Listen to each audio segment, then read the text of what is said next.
ditunggu Aulia. Nasiwa, ditunggu Nasiwa. Coba Tiara, wajahnya Tiara, bukan cuman matanya. Ayo, Naswa juga. Nah, dinaikkan lagi itu komputernya Tiara. Tiara Nur. Lagi, baru hidungnya yang kelihatan. Baru sampai hidung loh, malah hilang. Malah dileset. Ya.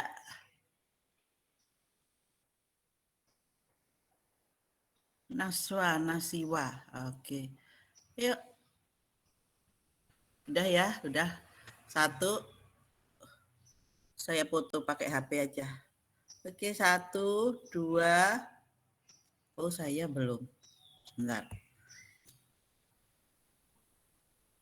Ya. 1, 2, 3. Iya, oke. Terima kasih buat laporan. Oke. Oke, teman-teman, kita hari ini mestinya kemarin ya, tapi kemarin ada perlu, jadi hari ini kita mau diskusi tentang apa, yaitu tentang konflik. Konflik itu apa sejauh ini? Coba sebelum kita menginjak masuk ke konflik, konflik itu apa? Sepengertian kalian saja. Konflik itu apa? Konflik itu masalah, Bu. Konflik itu masalah, kata Davi. Oke, mungkin kata yang lain? Perselisihan, Bu. Perselisihan. Oke, konflik itu perselisihan. Kemudian masalah. Yang lain?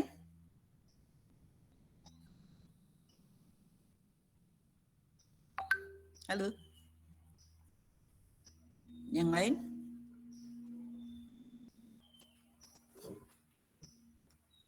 Yo ladies. Pertentangan, Bu. Sorry, apa Eva? Pertentangan. Pertentangan, oke.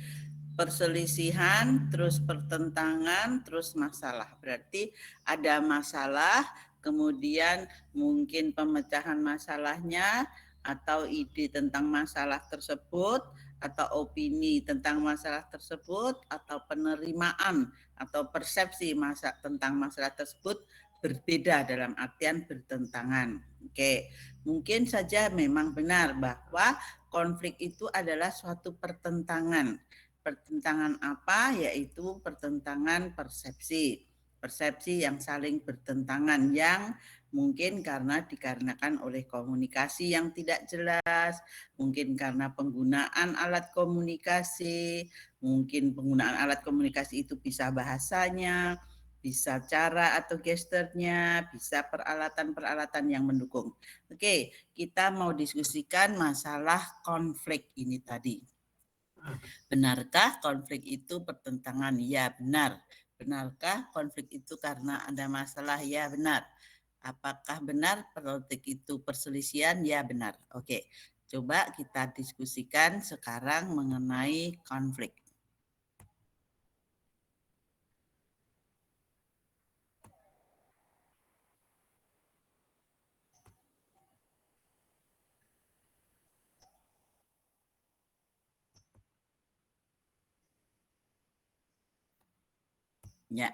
Ya, konflik di mana? Konflik dalam organisasi, itu yang akan kita diskusikan. Konflik dalam organisasi artinya konflik yang terjadi dalam organisasi, bukan konflik yang berada di luar organisasi. Bisa penyebabnya karena dari luar organisasi, tetapi itu terjadi di dalam organisasi. Bentar, ada yang masuk.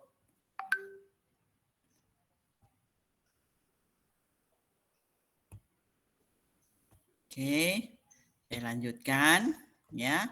Nah, di mana konflik itu? Kita tahu bahwa fungsi manajemen itu ada planning, ada organizing, ada executing, dan ada controlling. Nah, konflik itu terjadi di dalam fungsi yang mana? Konflik itu terjadi di semua fungsi. Contohnya, kalau di planning, dalam pembuatan planning itu mungkin ada perbedaan perbedaan pendapat, ada pertentangan di sana. Nah, terjadilah konflik. Tetapi biasanya planning itu sudah disepakati apa yang akan dicapai di masa depan.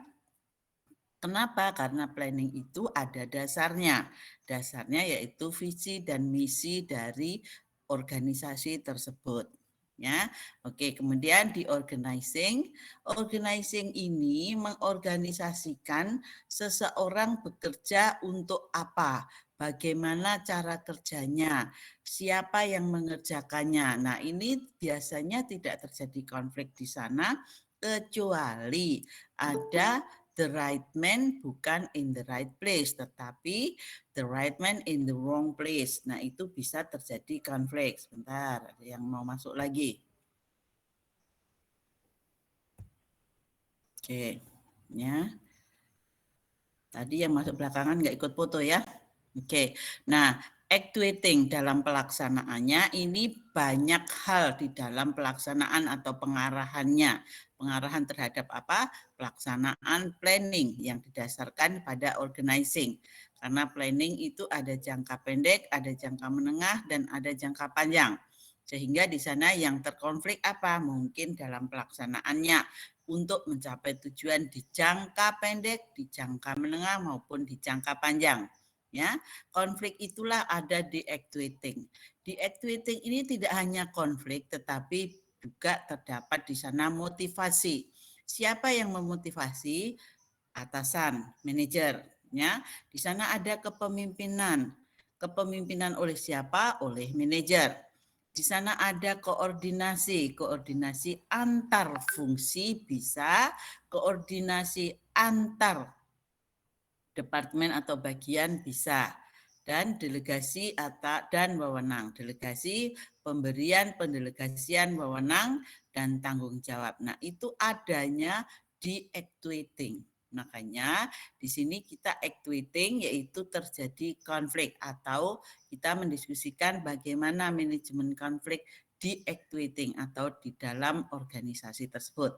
Nah, ya, sekarang sebelum masuk ke definisi, ya kita harus tahu dulu apa sih yang menyebabkan konflik itu. Di dalam organisasi ada beberapa penyebab konflik. Antara lain yang paling mendominasi penyebab konflik adalah komunikasi. Komunikasi di sini tadi sudah disampaikan adalah pertentangan, ya, pertentangan, perselisihan, adanya masalah. Nah, ini dalam komunikasi itu terjadi pertentangan. Kenapa kok terjadi pertentangan? Karena adanya salah paham, salah pengertian, salah persepsi atau perbedaan persepsi. Itu terjadi karena komunikasi. Ya, salah pengertian bisa disebabkan oleh adanya penggunaan bahasa yang tidak tepat, penggunaan peralatan atau sarana prasarana yang tidak tepat, manusia-manusia yang berkomunikasi yang tidak memahami apa yang dikomunikasikan. Kemudian dalam hal ini komunikasi menjadi sangat penting. Sehingga kenapa kok penting? Karena dia bisa menimbulkan konflik apabila terjadi salah pengertian, apabila terjadi salah persepsi, apabila terjadi penggunaan bahasa dan sarana prasarana yang tidak tepat tadi. Oke, penyebab konflik salah satunya adalah komunikasi. Yang kedua yaitu struktur. Apa yang dimaksud dengan struktur? Struktur di sini komunikasi dalam artian adanya persaingan.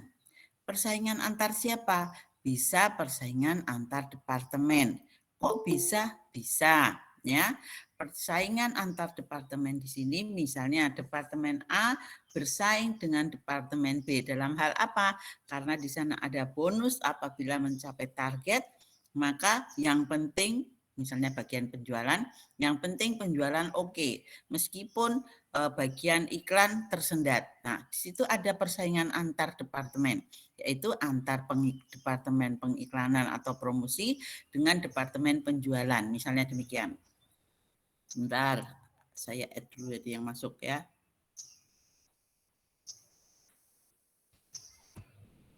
Oke. Ya. Dilanjutkan. Nah, kemudian ada juga penyebab konflik dalam organisasi itu yaitu pribadi.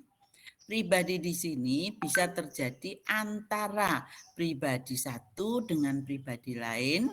Penyebabnya ya, penyebabnya karena pertentangan atau perselisihan atau tadi perbedaan antara persepsi antara pribadi satu dengan pribadi lain. Juga, aduh, dan ada yang masuk lagi.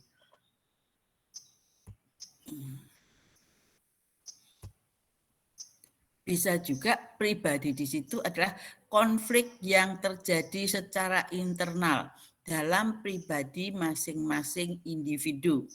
Jadi individu ini sudah berkonflik dengan sendirinya. Mungkin dikarenakan background keluarga. Mungkin dikarenakan background edukasi yang tidak tepat dengan pekerjaannya. Mungkin ketidakmampuan atau karena kompetensi. Misalnya di era sekarang itu era digitalisasi. Kemudian organisasi atau perusahaan itu menggunakan digitalisasi dalam perusahaan atau dalam pelaksanaan sehari-hari dalam operasional organisasi atau perusahaan. Tetapi para pelaksananya itu belum dikembangkan atau belum dilatih. Nah, kemudian dia harus belajar sendiri bagaimana mengoperasikannya. Dia tidak mampu karena kompetensinya bukan di situ, mungkin jadilah terjadi konflik dalam dirinya sendiri, yaitu terjadi konflik karena ketidakmampuan atau kurang bukan kompetensinya. Nah, itu bisa terjadi. Ini bisa menimbulkan konflik yang berkepanjangan dalam artian bisa menimbulkan konflik antar dirinya dengan organisasi, antar dirinya dengan atasan, antar dirinya dengan individu yang lain. Ya, dan semuanya itu bisa menyebabkan konflik. Oke, sekarang definisi konflik. Menurut kalian definisi konflik itu apa? Tolong dicari definisi konflik menurut siapa terserah, kemudian jelaskan apa maksud definisi tersebut. Saya kasih waktu 5 menit ya. Jadi sampai jam 2.26. Oke, silakan dicari dulu. Orang dalam negeri boleh pakar yang mendefinisikan konflik. Tetapi ingat konfliknya konflik dalam organisasi atau perusahaan, bukan konflik secara umum. Oke, silakan.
Sudah lebih 2 menit ya. Oke. Sekarang kita diskusikan. Ini saya stop sharing dulu. Oke. Siapa yang mau mencoba memberikan definisi? Ini AKT 2D. Tanggal 22 bulan 6 2022 tentang konflik dalam organisasi. Oke, siapa teman-teman yang mau mencoba? Silahkan Saya sampaikan mau, dulu. Bu. Oke, Saya mau. ini Octavia. Sebentar ya, saya tulisnya. Dini Octavia. Oke, silahkan Dini. Menurut ahlinya ini Surjono Sukanto, Bu. Ya. Jadi katanya konflik adalah suatu keadaan pertentangan antara dua pihak untuk berusaha memenuhi tujuan dengan cara menentang pihak lawan. Jadi itu kayak misalkan di perusahaan ada tujuan tertentu nih, Bu. Nah, divisi ini punya opini yang kayak gini, divisi lain punya opini yang beda. Jadi tuh mereka kan saling menentang gitu loh, Bu, nggak setuju. Ya. Iya. Ya, oke. Ya, jadi adanya pertentangan antara misalnya dicontohkan di sini divisi ya, divisi satu dengan divisi lain, maka terjadilah konflik. Karena apa? Adanya kepentingan yang berbeda. Ya, misalnya departemen atau divisi pemasaran dengan departemen divisi atau divisi keuangan. Saling tarik-menarik kepentingan bahwa keuangan ngirit, pemasaran ingin memasarkan dengan cara memberikan iklan sebesar-besarnya agar pelanggan atau calon pelanggan mengetahui atau mengenal produknya. Nah, di sana terjadi pertentangan. Pertentangan apa? Pertentangan kepentingan. Kepentingannya si pemasaran berbeda dengan kepentingannya si keuangan. Terjadilah konflik di sana. Nah, konflik itu bisa terjadi karena adanya tadi pertentangan. Nah, ini bisa ditangani. Oke. Nah, tapi melihat konfliknya apakah ditangani atau konflik itu tidak dikelola tapi diselesaikan, dibiarkan dalam artian dihilangkan atau dikelola untuk menjadi lebih baik lagi. Oke, itu dari Dini Octavia. Silakan mungkin dari gentleman. Lutfi mungkin? Arif mungkin? Muhammad D mungkin? Ya Bu. Oke, silahkan Lutfi. Lutfi, sebentar Lutfi ya, sabar. Lutfi siapa? Musafa. Muzaffar Bu. Musafar, oh ya. Bu. Musafar. Oke, silahkan Lutfi. Saya menurut Uut Bu. Siapa? Uut. Menurut Uut. Ada namanya Uut gitu Bu. Oh, kirain kalau Uut penyanyi dangdut. Oke. Bukan Bu. Ya, silahkan. Menurut Uut bagaimana? Menurut Uut tuh menurut stoner aja deh Bu. Ya, ya menurut Stoner gimana? Stoner ngomong apa? Menurut stoner tuh konflik organisasi mencakup ketidaksepakatan soal alokasi sumber daya yang langka atau perselisihan soal tujuan, status, nilai, persepsi atau kepribadian. Ya. Terus penjelasannya? Kok ada nilai kepribadian, ada persepsi, ada itu? Penjelasannya bagaimana loh, Vi?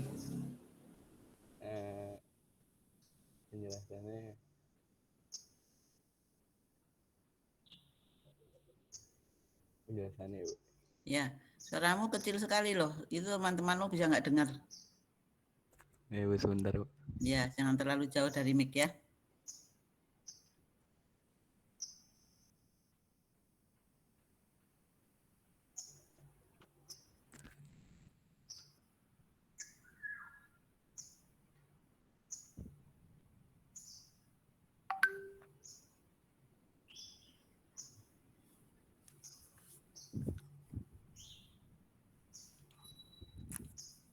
Penjelasannya kayak gini, Bu. Gimana?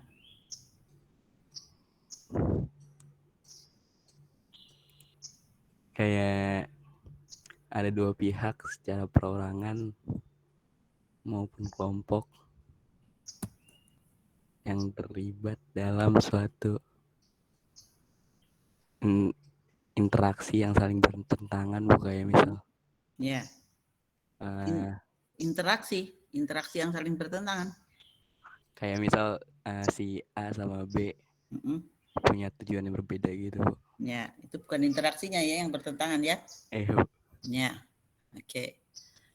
Ya, boleh. Tapi bukan interaksinya yang bertentangan ya, Lutfi ya.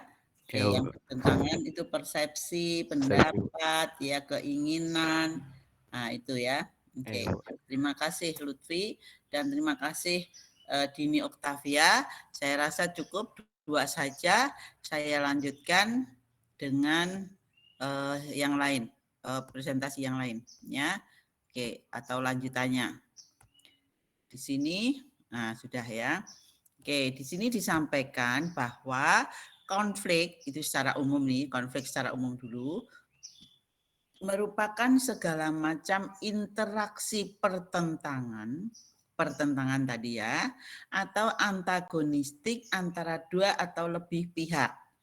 Pihak di sini bisa antar departemen, bisa antar atasan dan bawahan, bisa antar teman sejawat, bisa dari dirinya sendiri, ya, terjadi konflik dalam dirinya, bisa antar individu, ya. Konflik merupakan segala macam interaksi pertentangan. Nah, kalau dalam dirinya sendiri pertentangannya apa? Yaitu tadi misalnya digitalisasi kita tidak mampu, ada pertentangan dalam dirinya kepada peralatan yang harus dia operasikan. Nah, itu sedangkan konflik dalam organisasi adalah sama, pada dasarnya adalah pertentangan, yaitu di sini disampaikan ketidaksesuaian. Sama saja ketidaksesuaian itu pertentangan. Antara siapa? Antara dua atau lebih anggota atau kelompok. Jadi konflik itu bisa terjadi antara individu dengan individu, individu dengan kelompok, dan antara kelompok dengan kelompok. Baik kelompok dalam atau internal organisasi maupun kelompok antara organisasi dengan kelompok lain di luar organisasi. Ya, nah kelompok-kelompok yang dalam organisasi ini konflik itu timbul karena adanya kenyataan bahwa mereka harus menggunakan sumber daya yang terbatas atau kegiatan-kegiatan kerja, tetapi di sini sumber daya yang terbatas ini diperebutkan antara satu pihak dengan pihak lain sehingga ada perbedaan di sana. Misalnya apa? Sumber daya manusia. Sumber daya manusia A itu mestinya cocoknya di bagian atau departemen atau divisi keuangan. Sementara si A ini juga ahli yang lain, yaitu misalnya ahli IT. Nah, dia ahli IT digunakan di keuangan, tetapi dia juga sebenarnya digunakan di bagian perencanaan. Nah, ini tarik-menarik antar divisi, ini hanya sumber daya manusia. Bisa saja sumber daya yang lain, misalnya sumber daya kapital, misalnya sumber daya yang lain, sarana prasarana, misalnya sumber daya yang lain, para pelanggannya dan lain sebagainya. Ya, ini terjadi ketidaksesuaian ya antara kelompok atau anggota. Oke, jadi itu konflik dalam organisasi. Oke, saya rasa jelas. Kemudian kita lanjutkan dengan jenis-jenis konflik. Tadi sudah saya singgung sedikit konflik dalam diri individu. Itu yang berkonflik dirinya sendiri. Banyak macam konflik dalam dirinya sendiri ini sebagai pemicunya.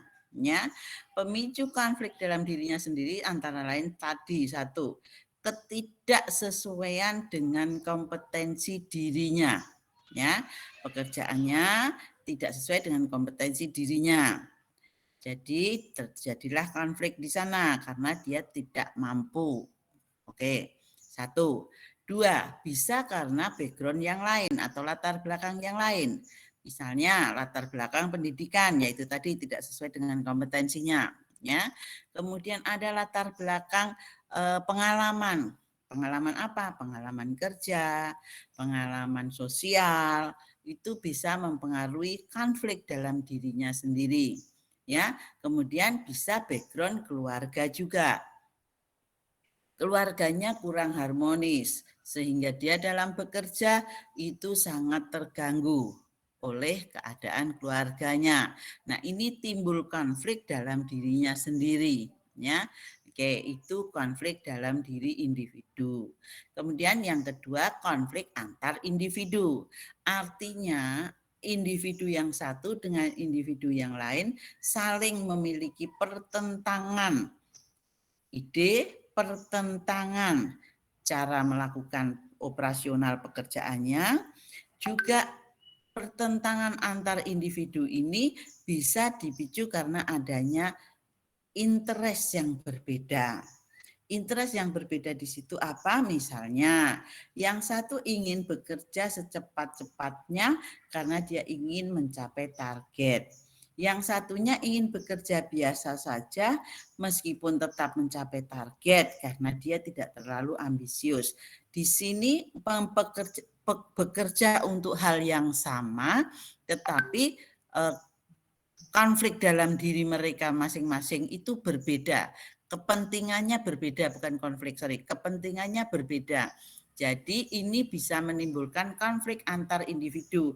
Karena apa? Mereka tidak sejalan dalam melakukan pekerjaannya. Itu misalnya dalam satu perusahaan. Kemudian yang ketiga, konflik antara individu dengan kelompok. Yaitu misalnya dalam sebuah tim pekerjaan kelompok, ya. Kelompok pekerja di situ melakukan sesuatu mencapai target bersama, mencapai keinginan bersama, tujuan bersama yang sama, ya. Tetapi di situ ada salah satu anggota kelompok yang ambisius misalnya. Ambisius ingin dirinya yang paling menonjol, ingin dirinya yang paling dihargai, ingin dirinya yang paling dianggap pintar. Dia tidak bisa bekerja secara tim dengan timnya dalam kelompok tersebut. Nah, ini menimbulkan konflik dalam kelompok yang dipicu oleh adanya individu tersebut. Nah, ini berarti ada konflik antara individu dengan kelompoknya. Oke. Kemudian yang keempat, konflik antar kelompok dalam organisasi yang sama. Mudah ya kalau antar kelompok di sini, misalnya tadi kelompok pemasaran dengan kelompok keuangan atau divisi pemasaran dengan divisi keuangan. Itu bisa terjadi konflik karena kepentingan yang berbeda. Ya, tujuannya sama, yaitu mencapai tujuan bersama-sama dalam hal apa? Dalam hal mencapai tujuan organisasi. Tetapi dalam hal mencapai tujuan fungsional itu berbeda. Yang satu ingin ngirit, yang satu ingin tidak ngirit. Nah, itu ya. Kemudian yang kelima, konflik antar organisasi. Berarti ini organisasi perusahaan kita dengan organisasi di luar perusahaan kita atau di luar organisasi kita. Contohnya adalah konflik antara perusahaan dengan organisasi Serikat Pekerja Seluruh Indonesia atau SPSI. Di satu sisi SPSI ini kenapa berkonflik dengan perusahaan? Karena keinginan yang berbeda.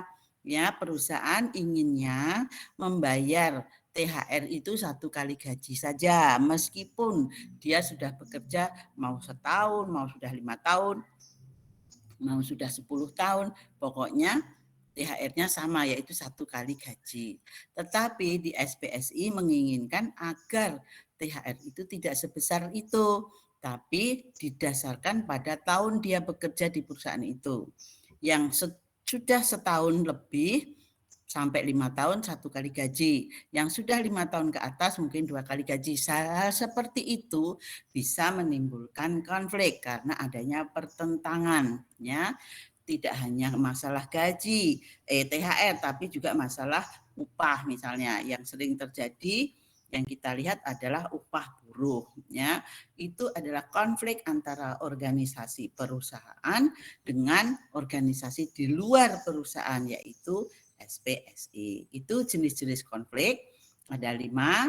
Oke, sekarang kita lanjutkan kepada metode mengelola konflik. Tetapi sebelum metode mengelola konflik, saya ingin kalian mencoba menjelaskan konflik 1 sampai 5 ini dengan cara memberikan contoh. Oke, dalam waktu 10 menit saja. Ya, konflik dalam diri individu, konflik antar individu, konflik antara individu dengan kelompok, konflik antara kelompok dalam organisasi yang sama, dan konflik antar organisasi.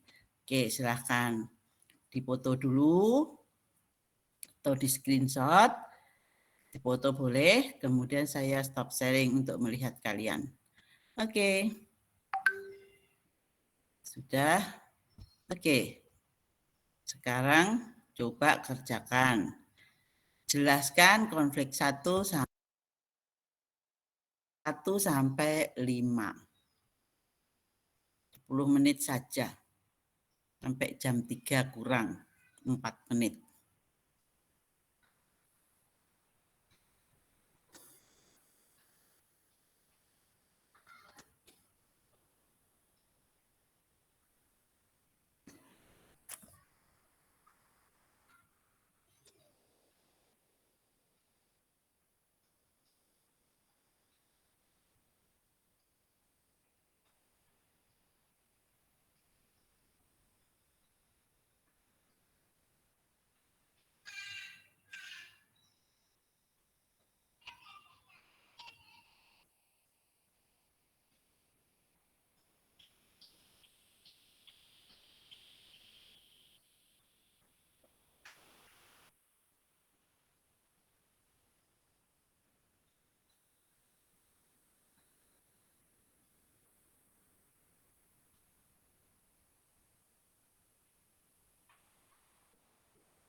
Sudah ya, teman-teman? Sudah? Halo, friend. Halo, Eva. Davi Abdillah. Putri Faridah. Arik Runa. Anissa Fitri. Ya, Davi sudah? Mau coba, Davi? Menjelaskan nomor 1, 2, 3, 4, atau 5? Semuanya, Bu? Atau salah satu? Satu-satu aja. Pilih nomor berapa? Saya maunya yang individu, sama individu. Oke, nomor berapa itu? Nomor 1 apa nomor 2? Yang nomor 2. Oke, Davi Abdillah. Oke, silahkan Davi. Nomor 2 itu apa? Ini dulu. Sampaikan dulu baru penjelasannya. Silahkan. Bukannya contohnya doang, Bu? Iya. Konflik antar individu itu biasanya konflik yang terjadi karena ada perbedaan pendapat, entah itu ide ataupun entah itu ide atau gagasan yang disampaikan. Oke. Terus Terus? Contohnya misalkan ada lagi kayak musyawarah gitu. Iya. Terus mungkin ada 2 orang yang sama-sama ambisius gitu. Terus mungkin mereka punya pendapat yang beda-beda dan dua-duanya mungkin gak mau kalah juga akhirnya. Oh iya. Terjadi konflik. Oke, bagus. Ya, oke, terima kasih Davi ya. That's right. Oke. Yang lainnya masih Ibu, saya mau nomor 1. Oh, Salsabila. Bentar ya. Salsabila. Salsabila A itu apa? Az-Zahra, Bu. Oh, Az-Zahra. Oke, Salsabila silahkan. Oke, yang pertama itu kan konflik dalam diri individu atau dalam diri sendiri. Itu jika seseorang individu atau kita itu menghadapi ketidakpastian tentang pekerjaan yang kita inginkan untuk dikerjakan. Misalnya contohnya manajer di perusahaan kita memberikan berbagai pekerjaan yang saling bertentangan. Misalnya kita ada di divisi keuangan tapi malah diberikan tugas marketing dan lain-lain. Terus juga misalnya jika individu itu diharapkan untuk melakukan sesuatu yang lebih dari batas kemampuannya gitu. Ya, oke, good ya. Salsabila. Terima kasih. Mungkin yang lain silahkan. Nomor terserah milih yang nomor berapa. Oke, nomor 2 lagi boleh, nomor 1 lagi juga boleh. Silahkan, bisa 2 orang. Nicholas, oke, bentar ya. Nicholas Sahala. Oke, silahkan Nicholas.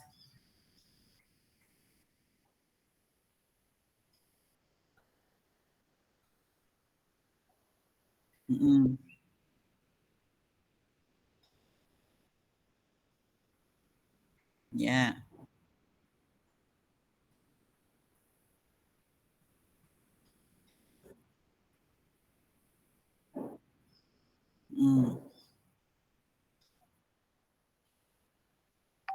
Ya, oke, ya, oke. Terima kasih si Nicholas. Oke, masih ada. Silakan teman yang lain mungkin silakan. Masih ada 2 lagi. 2 lagi apa 3 lagi? Ya, 2 lagi. Ya, silakan. Halo. Gina deh, Bu. Ya, coba Gina. nomor 5. Nomor 5. Gina Safira. Sebentar konflik. ya. Safira. Oke, konflik apa? Konflik antar organisasi. Iya, Jadi ada perusahaan yang membabat hutan di Kalimantan Tengah. Terus warga di sana kayak nggak setuju kan. Terus abis itu adanya perpecahan, kayak ada konflik di sana. Terus penyelesaiannya Perusahaan harusnya bersikap baik dalam lingkungan sekitar seperti tidak melakukan pembabatan hutan. Lalu jika misalnya menebang harus melakukan reboisasi dan juga harus lebih hormat kepada masyarakat sekitar. Dan udah sih Bu, itu aja. Oh, ya oke, ya betul. Di sini contohnya adalah pembabatan hutan di Kalimantan Tengah tadi ya, Kalimantan Tengah dengan perusahaan pembabat hutannya. Terjadi konflik kepentingan di sana karena yang babat inginnya cepat-cepat dan untung besar, tapi yang dibabat nggak boleh. Mungkin masih ada satu lagi, silahkan. Ayo, siapa? Halo? Arik mungkin? Arik Runa?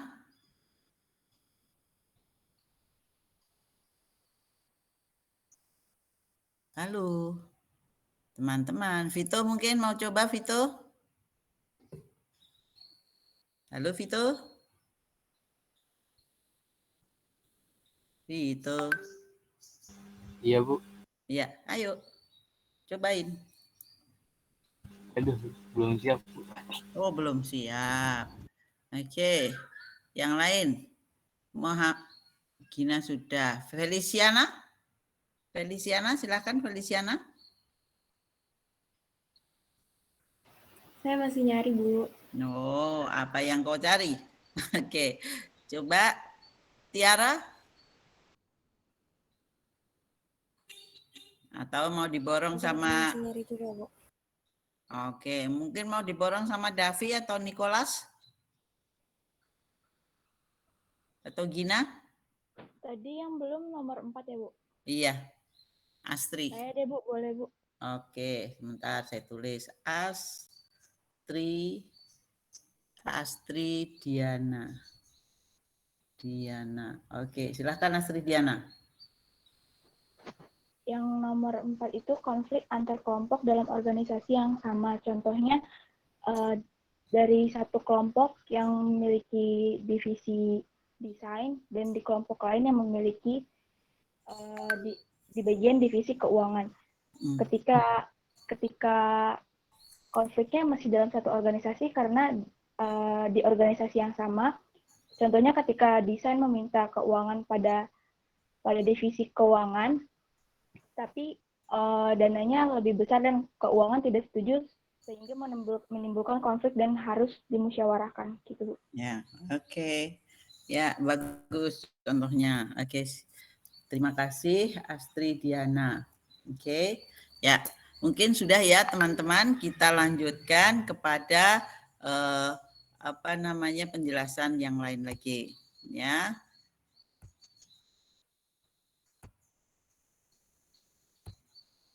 Oke, bukan jenis konflik lagi. Jenis konflik sudah kita diskusikan. Sekarang kita lanjut, yaitu pengelolaannya, metode-metodenya. Metode-metode dalam mengelola konflik, artinya sudah ada konflik, ya. Sehingga bagaimana cara mengelola konflik yang ada 3 metode. 1, metode stimulasi, yang kedua metode pengurangan, yang ketiga metode penyelesaian.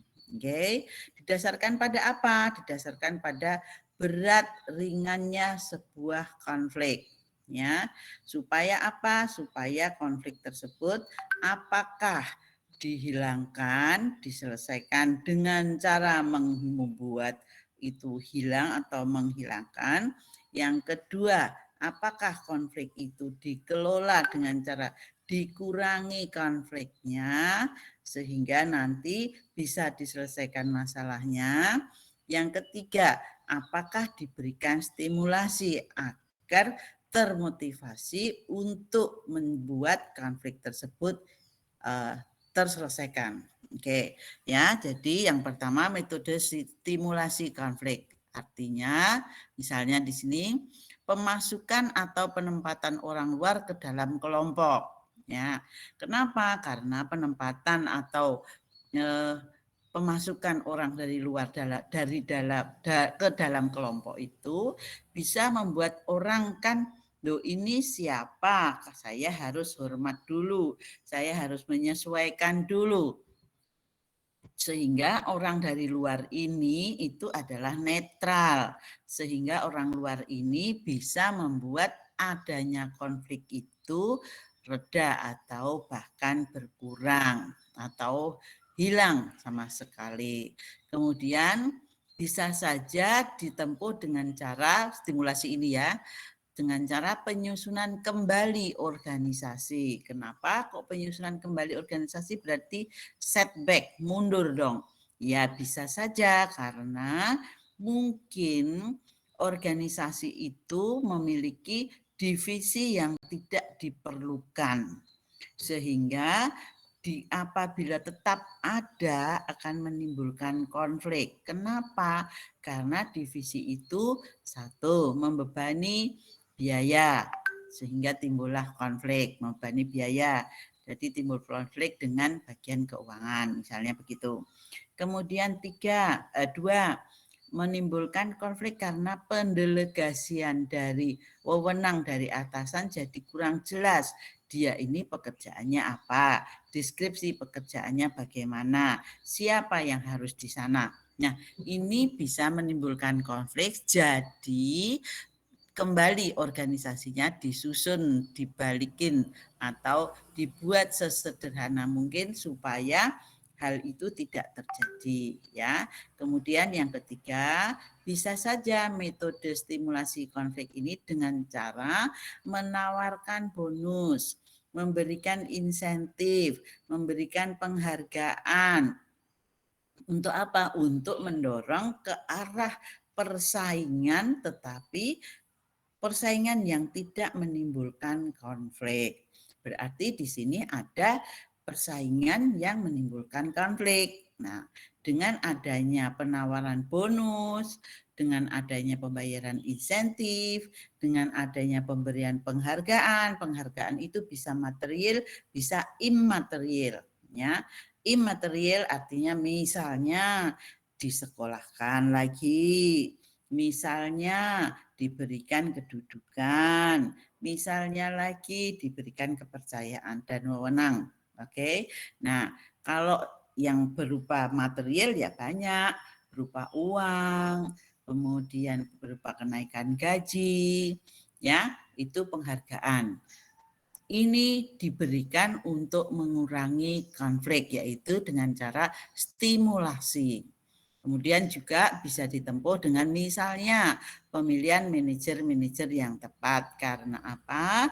Dianggap manajer di suatu tempat itu tidak tepat sehingga menimbulkan konflik.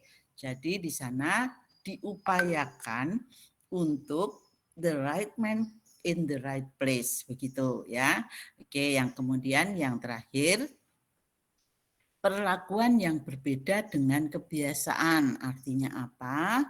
Misalnya nih, orang yang biasa diberikan pekerjaan agak banyak, diperlakukannya dengan cara mengurangi pekerjaannya. Kemudian orang yang dikenal sebagai orang yang pendiam diberikan pekerjaan yang membuat dia diam tapi happy. Ya, nah ini adalah salah satu atau metode-metode stimulasi konflik. Contoh bisa banyak, contoh tidak hanya yang saya sampaikan.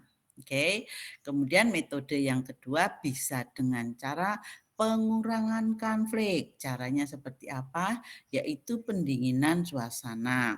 Seperti misalnya kalian berseteru dengan teman. Ya sudah beberapa hari diem aja, nanti kan konfliknya hilang sendiri. Itu setelah seminggu atau setelah 5 hari ternyata bisa baikan lagi. Hey, apa kabar? Good morning dan seterusnya.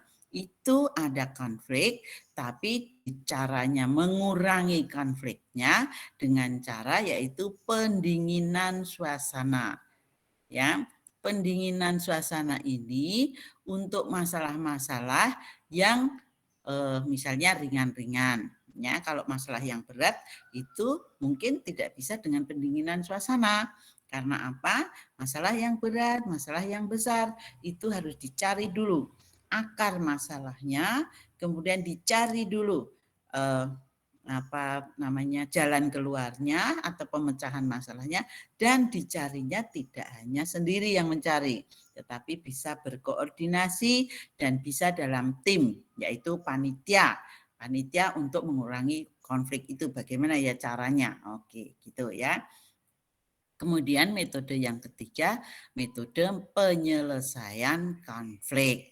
Nah, ini caranya dengan dominasi dan penekanan. Jadi, cara menyelesaikan konfliknya, pengelolaan konfliknya dengan cara memberikan tekanan-tekanan terhadap yang berkonflik. Oke. Kemudian juga bisa dilakukan dengan cara kompromi. Ya, dalam menyelesaikan masalah itu bisa dengan kompromi. Kemudian pemecahan masalah yang integratif. Nah, integratif artinya masalah dicari kemudian dipecahkan secara holistik, yaitu dicari permasalahan tidak hanya satu masalah tapi penyebabnya apa, siapa berapa banyak yang terlibat, kemudian bagaimana pemecahannya yang tidak merugikan satu orang, tetapi win-win solution. Nah, ini metode-metode untuk mengelola konflik. Ya. Kemudian sekarang jelas konflik tadi ada konflik struktural, ada konflik individu tadi ya, ada konflik lini dan staf, ada konflik yang lain. Nah, ini konflik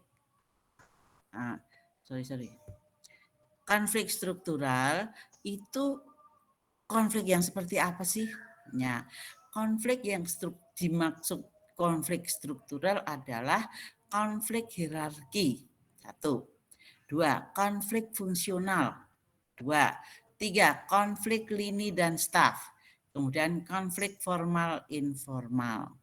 Konflik hierarki itu seperti apa? Yaitu konflik antara berbagai tingkatan dalam organisasi atau konflik yang terjadi, ya, yang terjadinya itu antara berbagai tingkatan. Misalnya konflik antara lini manajer lini dengan di atasnya, atau pekerja dengan mandornya, atau para mandor dengan manajer di atasnya atau supervisor. Ini dinamakan konflik hierarki, ya. Oke, kemudian konflik fungsional yang tadi disampaikan contohnya adalah pemasaran dengan keuangan, ya. Tadi diberikan contohnya itu adalah konflik fungsional, ya, sesuai dengan fungsi masing-masing yang bisa menimbulkan konflik. Kemudian konflik lini staf itu antara anggota lini dengan stafnya. Ya, anggota lini itu siapa? Anggota lini ini bisa mandor, ya. Kemudian bisa langsung pelaksananya. Ya, pelaksana ini punya konflik dengan mandor ini punya konflik dengan supervisor. Terus bedanya dengan hierarki gimana? Kalau lini staff itu terjadinya di urusan lini, ya. Kalau hierarki itu bisa terjadi di urusan lebih di atas lagi, gitu, ya. Kemudian konflik formal informal itu antara konflik yang terjadi antara organisasi formal dan organisasi informal. Contohnya misalnya yang bisa kita lihat sehari-hari itu konflik antara Satpol PP misalnya, itu kan organisasi formal. Dengan yang informal apa? Tukang parkir misalnya gitu, ya. Itu organisasinya informal tukang parkirnya, atau dengan pedagang kecil atau dengan yang lainnya, ya. Itu antara organisasi formal dan informal. Mereka kan organisasi apa? Organisasi tukang parkir misalnya begitu, Ya, ini konflik struktural. Ada 4 macam daerah struktural. Daerahnya itu maksudnya bagian yang dimasukkan dalam konflik struktural, yaitu timbulnya bisa antara hierarki, fungsional, lini staf, formal, informal. Oke, kemudian ini penjelasannya saja. Konflik lini dan staf itu bagaimana? Kemudian sekarang penanggulangan konflik antara lini dan staf tadi, ya. Di sini harus dijelaskan sejelas-jelasnya tentang apa? Tanggung jawab masing-masing antara lini dan staf itu harus tegas. Lini, manajer lini bagaimana, staf manajer lini bagaimana, atau di atasnya bagaimana. Integrasikan kegiatan lini dan staf.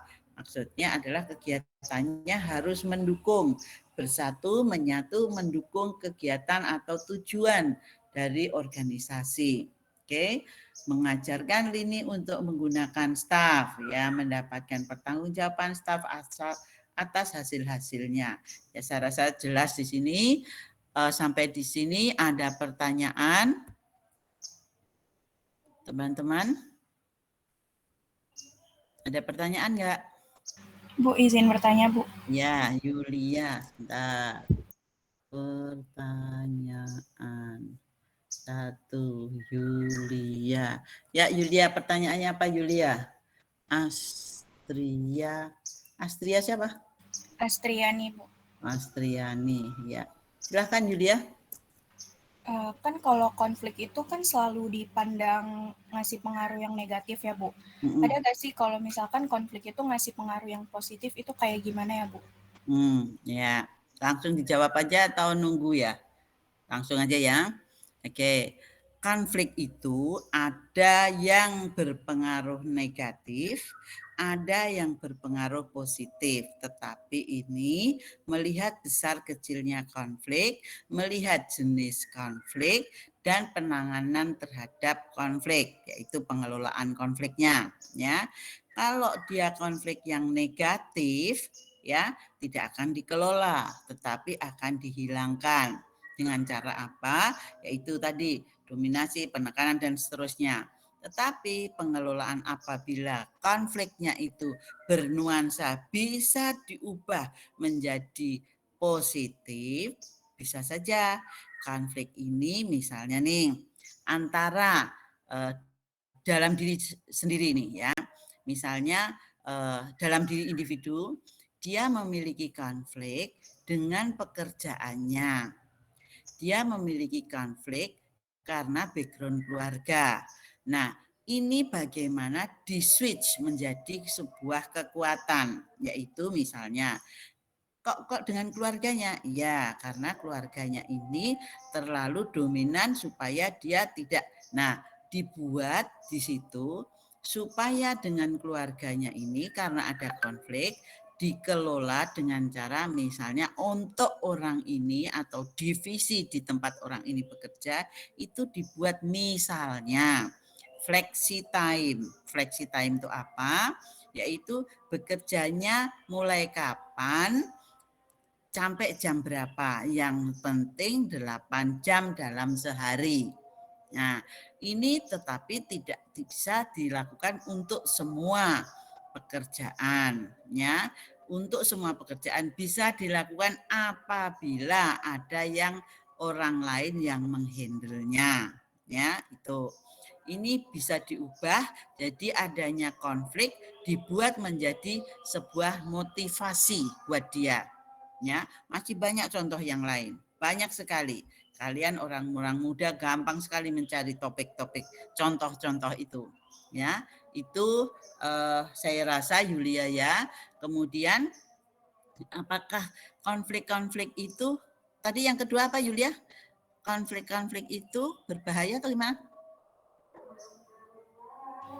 Konflik yang dipandang positif itu yang kayak gimana, Bu? Ya. Konflik yang dipandang positif adalah konflik yang bisa di-convert menjadi sebuah motivasi. Artinya konflik itu tadi saya sampaikan besar kecilnya konflik, penanganannya dengan konflik. Misalnya, kalau konflik itu tidak bisa ditangani dengan cara koordinasi dan kompromi, maka didatangkan pihak ketiga. Pihak ketiga ini adalah pihak yang netral, tidak melihat A, tidak melihat B, tapi dia berada di tengah-tengah untuk menyelesaikan konflik. Ya, satu itu. Yang kedua, apabila ternyata dengan orang ketiga atau pihak ketiga itu tidak bisa melaksanakan atau tidak terpenuhi, maka menjadi meja hijau. Nah, kok ke sana larinya? Ya. Nah, bagaimana membuat konflik ini menjadi hal yang positif? Misalnya, konflik antara perusahaan dengan pihak luar. Misalnya itu tadi, yaitu konflik antara perusahaan dengan SPSI ya, misalnya dalam hal minta gaji untuk para anggotanya lebih meningkat lagi. Nah, biar tidak terjadi konflik, maka salah seorang dari petinggi SPSI itu dimasukkan menjadi salah satu anggota organisasi.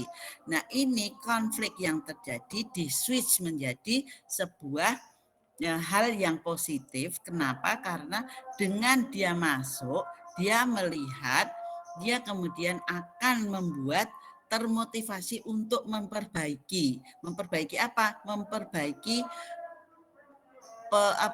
penggajiannya seperti apa, kemudian dia tidak mengelola dengan, kalau dari luar kan dia memandangnya organisasi ini untungnya besar, tapi kok gajinya masyarakatnya kecil, atau gaji buruhnya kecil. Kalau dia naik ke depan, naik ke dalam, ya dibawa ke dalam, dia akan bisa melihat. Nah, ini konflik, kemudian cara penanganannya dibuat dari negatif menjadi positif, ya, sehingga di sana akan menjadi satu antara si pembuat onar tadi yang ingin berkonflik tadi, SPSI komandannya menjadi salah satu jadi manajer atau pekerja di perusahaan tersebut. Itu salah satu contohnya untuk membuat dari negatif menjadi positif, ya. Ini terjadi tidak hanya di organisasi, tapi di politik juga Anda lihat, ya. Dia lawan politik kok malah dijadikan, karena konfliknya mereda dengan seperti itu, ya. Misalnya itu partai apa itu pentolannya kan dulu melawan, kok sekarang malah dijadikan apa di dalamnya. Nah, ini untuk meredam apa? Konflik yang terjadi. Seandainya dia tidak dimasukkan dalam salah satu kabinet, maka dia akan terus membuat perbedaan-perbedaan. Nah, tapi begitu dia di dalam, dia mengetahui, aku kan bagian dari ini. Nah, konflik ini dari yang negatif dibuat menjadi konfliknya menjadi positif. Ya, positifnya apa? Yaitu dia tidak akan mengeluarkan masalah yang negatif-negatif karena dia berada di dalam, menjadi bagian. Itu kira-kira Yulia. Baik, Bu. Terima kasih, Bu, atas penjelasannya. Iya. Oke, mungkin yang lain. Oke, yang lain, pertanyaan yang lain? Halo teman-teman, gimanakah kalian? Nah, Davi mau bicara? Bukan, maksudnya mungkin udah nggak ada yang mau nanya lagi. Oh, nggak ada yang nanya lagi. Oke. Pada diam soalnya. Oh, sudah pada diam ya, ngantuk. Oke, ya. Kalau sudah, ini sekarang saya share tentang evaluasinya. Evaluasinya, berikan definisi konflik, kemudian jelaskan, ini sudah tadi yang pertama. Ya, sekarang yang kedua, apa saja penyebab konflik? Apa yang dimaksud dengan konflik kepentingan dan berikan contohnya, dan apa contoh konflik dalam diri individu, ini sebenarnya juga sudah, ya. Tapi bisa saja berikan contoh yang lain. Ya, kerjakan nomor 2, 3, dan 4. Saya beri waktu Tapi mengerjakannya nanti dengan dijelaskan loh ya, tidak hanya menjawab penyebab konflik adalah 1, 2, 3, 4, 5, 6 sampai 18. Itu saja dibacakan tidak, tapi dijelaskan ya. Penyebabnya apa, penjelasannya bagaimana. Oke, itu nomor 2. Nomor 3 juga demikian. Konflik kepentingan atau konflik of interest itu apa? Contohnya apa? Kemudian konflik dalam diri individu itu konflik yang seperti apa? Contohnya bagaimana? Jangan yang tadi saya berikan. Oke, mungkin tiga pertanyaan itu 2, 3, dan 4. Saya beri waktu 15 menit. Oke, ya ini dipoto dulu. Kalau sudah dipoto, mau saya tutup stop sharing. Atau di screenshot, silakan. Oke, sudah ya? Sudah, Bu. Oke, saya stop sharing. Ya, kerjakan.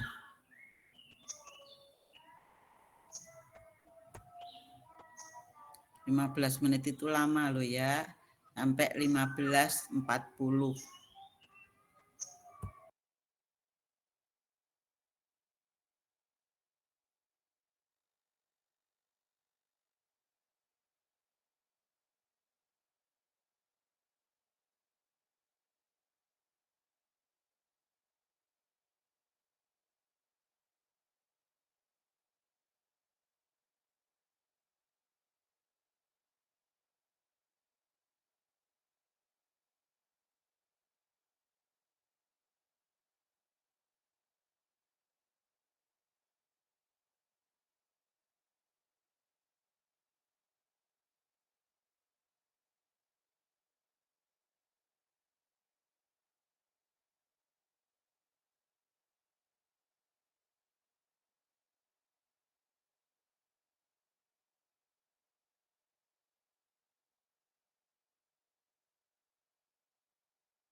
Ya, teman-teman.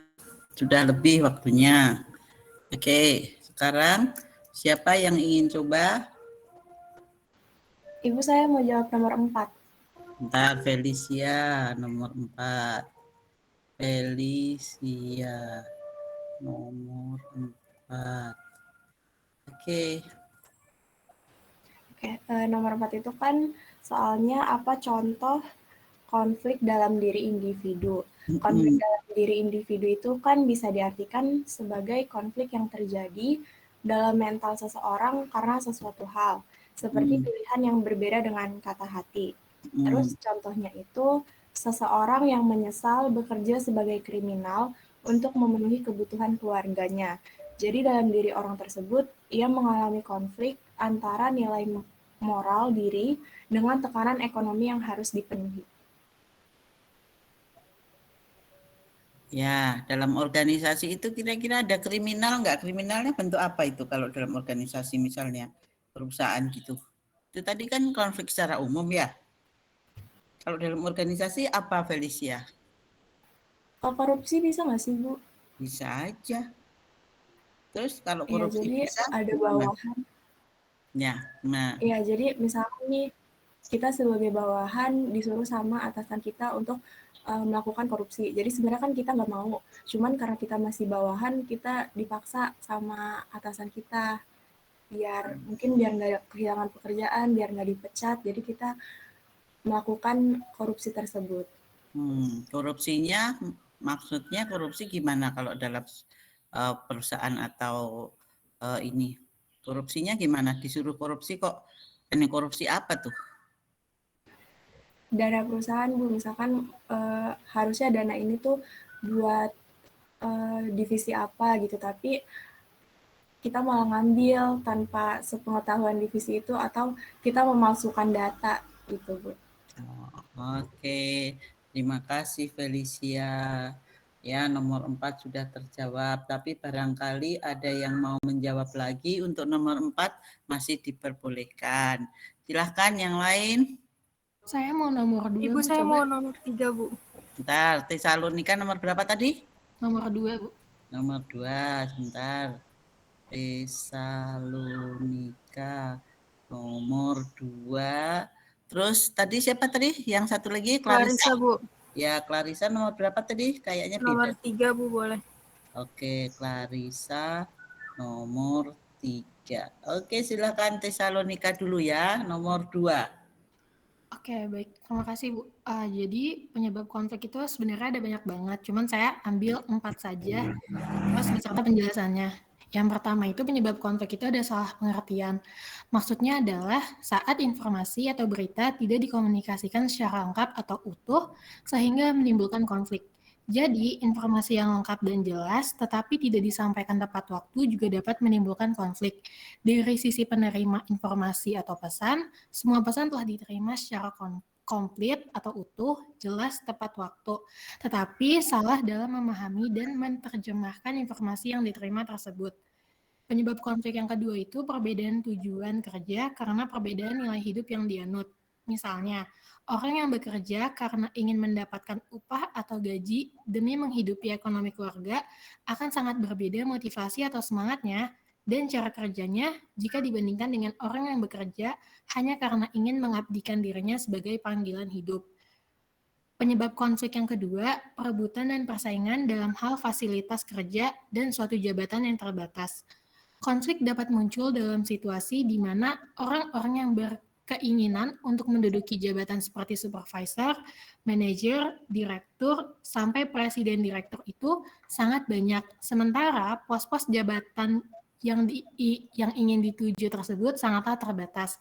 Perebutan atau persaingan pos-pos jabatan seperti di atas sangat potensial menimbulkan gesekan kepentingan sehingga menimbulkan konflik. Penyebab konflik yang keempat, ada usaha untuk menguasai dan merugikan. Maksudnya adalah dalam organisasi terdapat kelompok-kelompok orang yang seringkali ingin mencari pengaruh dan menunjukkan superioritasnya di antara kelompok-kelompok minoritas yang lain. usaha kelompok tertentu dalam organisasi untuk menguasai kelompok lain dengan tujuan mencari keuntungan di satu sisi dan merugikan di sisi yang lain. Hal ini dapat memunculkan situasi atau gejolak, terutama kelompok yang merasa dirugikan, sehingga terjadi suatu konflik dalam organisasi tersebut. Makasih, Bu. Iya, oke. Lancar sekali. Baca ya Tesalonika ya. Iya, Bu, udah disiapin kata-katanya. Oke, ya terima kasih Tesalonika untuk nomor 2 yaitu penyebab konflik ya kalau nggak salah ya. Iya, Bu, penyebab Ya, konflik. penyebab konflik. Apa saja penyebab konflik? Oke, lanjutkan Clarissa nomor 3 ya Clarissa ya. Silakan. Iya, Bu. Oke, terima kasih, Bu. Konflik sekarang pengertian konflik kepentingan. Konflik kepentingan adalah situasi di mana seorang penyelenggara negara yang mendapatkan kekuasaan dan wewenang berdasarkan peraturan perundang-undangan memiliki atau diduga memiliki kepentingan pribadi atas setiap penggunaan wewenang yang dimilikinya, sehingga dapat mempengaruhi kualitas dan kinerja yang seharusnya. Contohnya itu, misalnya ada suatu perusahaan di mana perusahaan itu ingin mengundang seorang menteri. Nah, di situ perusahaan itu mau memberikan biaya perjalanan dan akomodasi selama di luar negeri. Gitu, Bu. Oke. Ya, konflik kepentingan ya. Contoh lain dari konflik kepentingan. Oke, Clarissa, terima kasih. Sekarang sudah selesai saya rasa. Jadi mungkin ada pertanyaan sebelum kita tutup? Halo? Ada pertanyaankah? Kok pendiaman siaran semua? Talia Agatha? Iya, oke. Kalau tidak ada pertanyaan, saya rasa ya kita bisa akhiri sampai di sini. Kemudian untuk minggu depan kita seperti biasa saja. Tapi kalau mau ada tambahan nanti kita diskusikan lewat WA group ya. Kalau kelas 1-nya itu nanti hari Jumat ya. Hari Jumat karena besok sudah ada jam yang lain lagi. Oke, terima kasih banyak untuk teman-teman yang aktif dan nanti kita ketemu di hari Selasa minggu depan. Oke, saya rasa demikian. Terima kasih banyak dan silakan kalau mau keluar. Terima kasih, Bu. Terima kasih. Terima kasih, Bu. Ya, silakan keluar. Terima kasih, Bu. Yo, mari.